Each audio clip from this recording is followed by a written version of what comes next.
सर्व शेतकरी बांधवांना नमस्कार. मी विवेक जॉन्सन, जिल्हाधिकारी बीड. बीड जिल्ह्यामध्ये सप्टेंबर महिन्यामध्ये झालेलं नुकसान, पुरामुळे असेल, अतिवृष्टीमुळे असेल, यासाठी आमच्याकडे 577 कोटी 78 लाख इतकी रक्कम प्राप्त झालेली आहे आणि या रक्कमसाठी अनुदान अपलोड करण्याची प्रक्रिया आता पोर्टलमध्ये चालू आहे.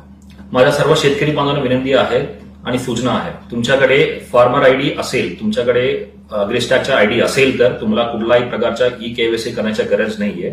या अनुदानची रक्कम थेट तुमच्या अकाउंटमध्ये येणार आहे. तुमच्या फार्मर आयडी आणि अग्रिस्टॅकचा आयडी तुमच्याकडे नसेल तर तुम्ही तुमच्या सीएससी सेंटरमध्ये जाऊन तुमच्या केवायसीच्या प्रक्रिया करून घेतला पाहिजे. त्यासोबतच आपण या अनुदानच्या लाभार्थीची यादी गावनिहाय सर्व सीएससी सेंटरमध्ये, त्यासोबत तलाठी ऑफिस, ग्रामपंचायत भवनमध्ये सुद्धा दाखवणार आहे. या यादीबद्दल, या पूर्ण प्रक्रियाबद्दल तुम्हाला कुठल्याही प्रकारचा तक्रार असेल, कुठलाही प्रकारचा शंका असेल, तुम्ही स्क्रीनमध्ये दाखवला या टोल फ्री नंबरमध्ये तुम्ही संपर्क करू शकतो. सर्व शेतकरी बांधवांना माझ्या दिवाळीच्या हार्दिक शुभेच्छा.